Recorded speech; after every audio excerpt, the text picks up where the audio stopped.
Hi Pisces, this is Pisces Hub. Welcome to my channel.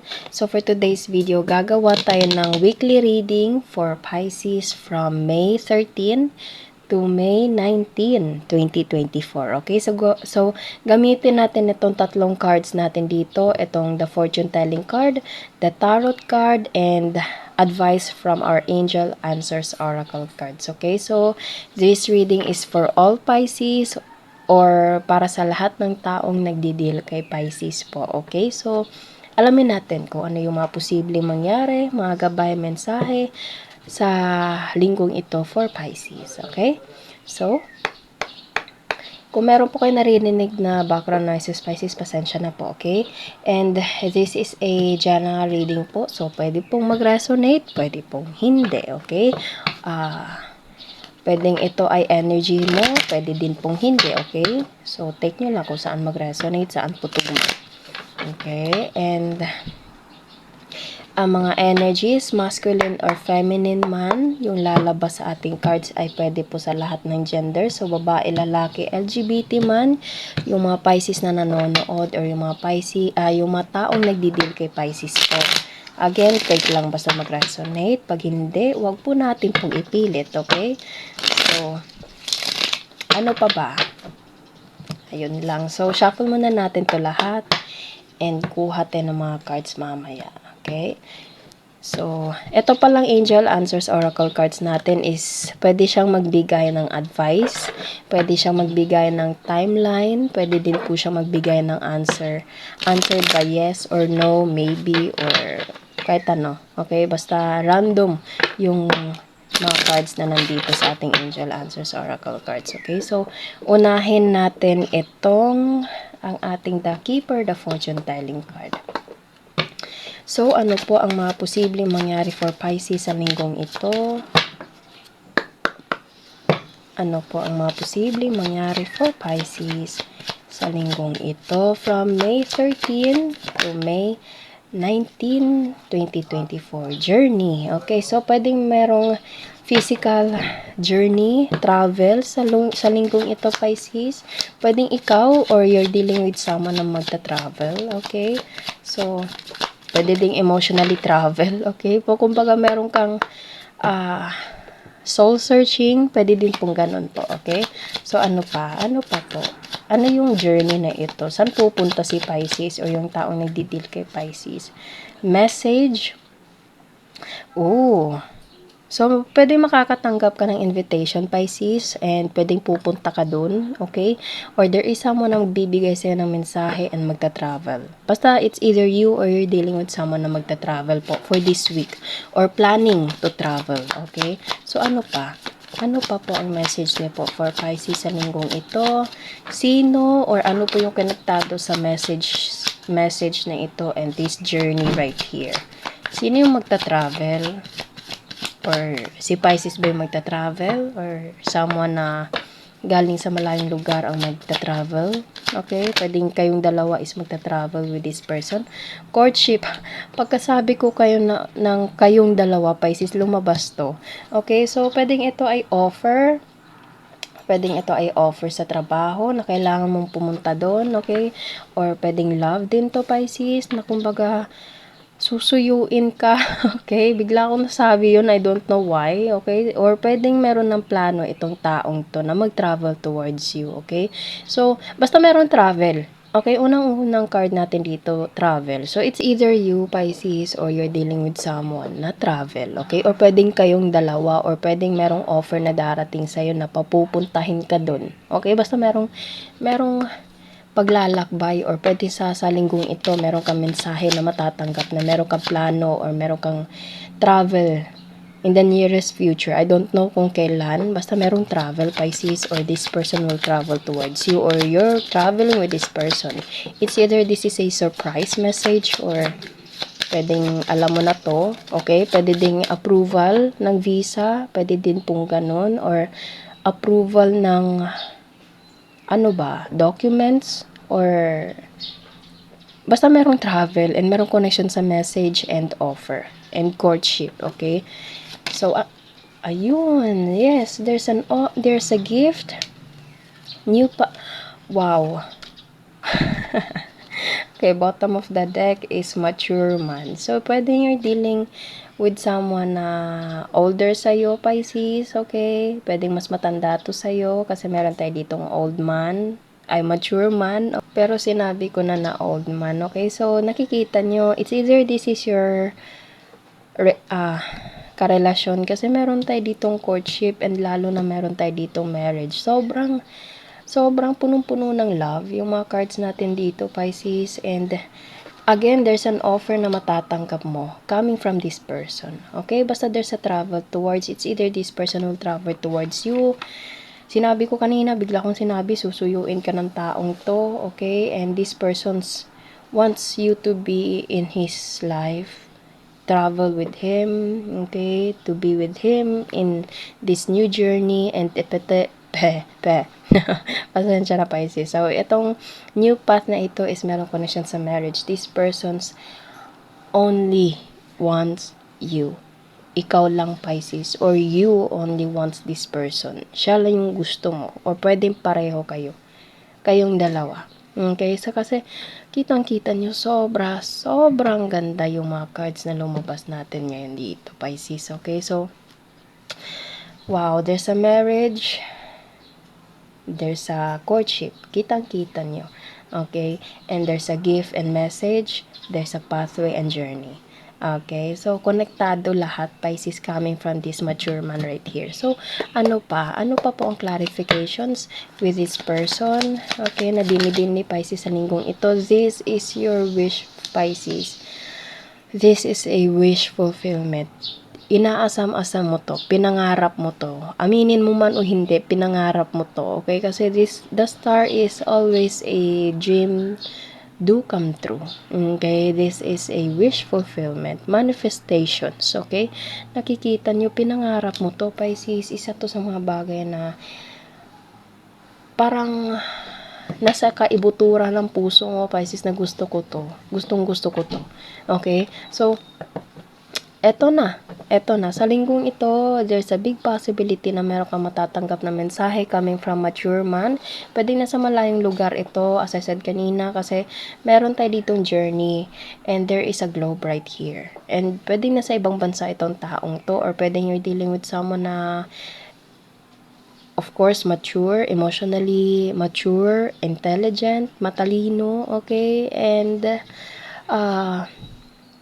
naiintindihan ka ng taong to. As I said kanina, pwedeng there's an age difference, age gap kayo ng kayong dalawa, okay? And this person only sees you to be with him, grow old with him, okay? Kitang-kita nyo mismo, Pisces, sobrang ganda yung mga cards na lumalabas natin dito. Wala kayong nakitang kahit katiting ng mga, alam mo yun, hindi maganda. Sobra, punong-puno ng love. This reading right here is like a love reading, Pisces, okay? So, ano pa po? O, pwedeng na may The Magician, manifestations, you are ready to receive everything you want, Pisces. Wow.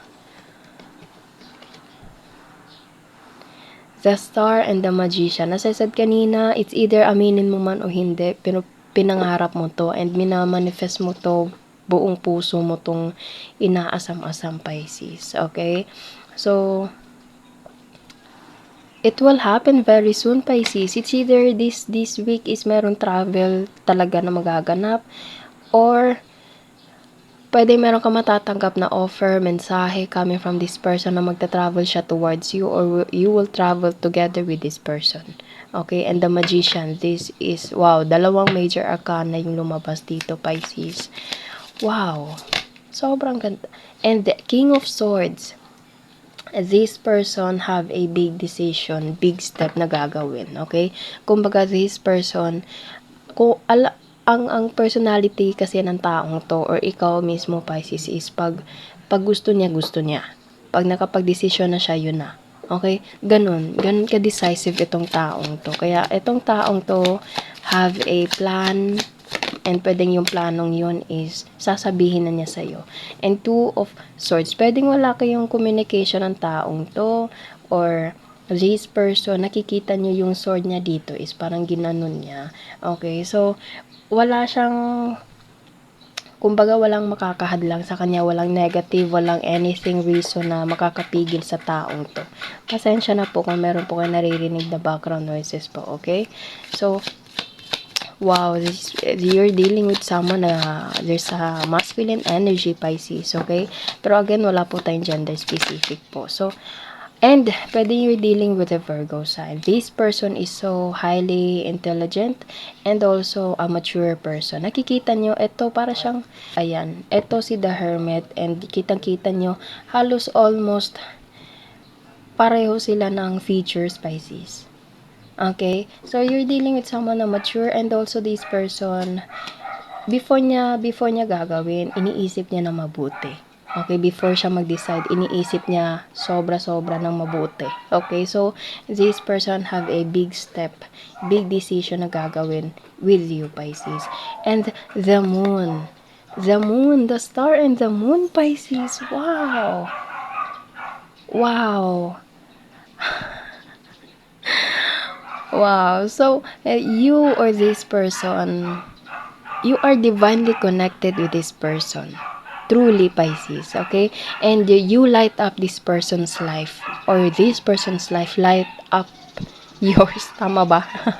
Okay, so, kumbaga, kayong dalawa is, para kayong ilaw ng isa't isa sa madilim na journey na ito or something na kumbaga merong liwanag. Nakikita nyo, Pisces, wow, nakikita nyo itong pathway na ito yun, no, and yung sunlight na parang maliwanag, ito yun. Okay, so wow, kitang-kita nyo, Pisces, hindi ko siya ginagawa ng kwento, kitang-kita nyo mismo sa cards natin. Okay, so expect a big decision coming from this person na magta-travel towards you, or this person have a big decision for you and for him. Especially kung love, especially kung marriage. Okay? Kasi wala siyang ibang gusto kundi ikaw. Okay? So, wow, Pisces, sobrang congratulations. Walang nikatiting na doubt itong taong to. Pag gusto ka.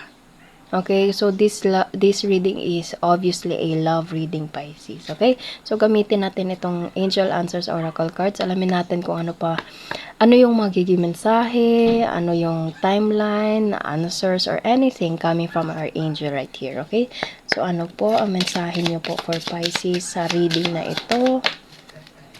Meron tayo dito, the situation will improve. Okay. Magiging maayos din ang lahat, Pisces. Ano pa?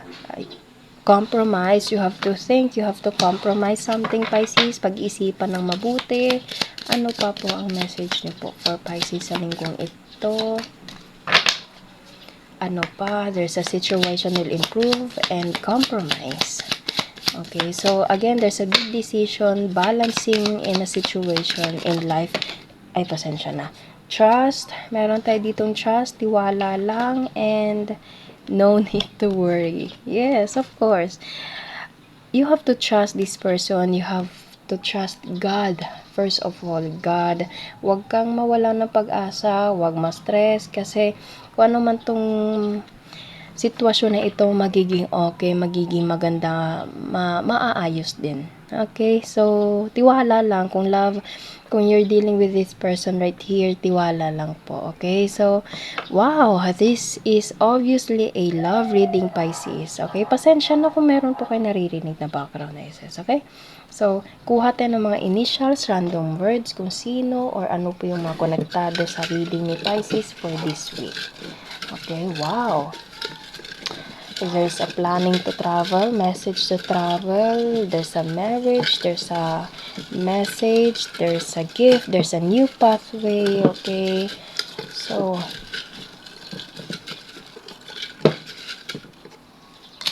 ayan. Maputi, again, there's an offer. Sinabi ko kanina, Pisces. Chat, text, or tawag. Money, wow. New person, kamag-anak, mataba, chubby, okay, mayaman, wow, money and mayaman, and ito pa, car.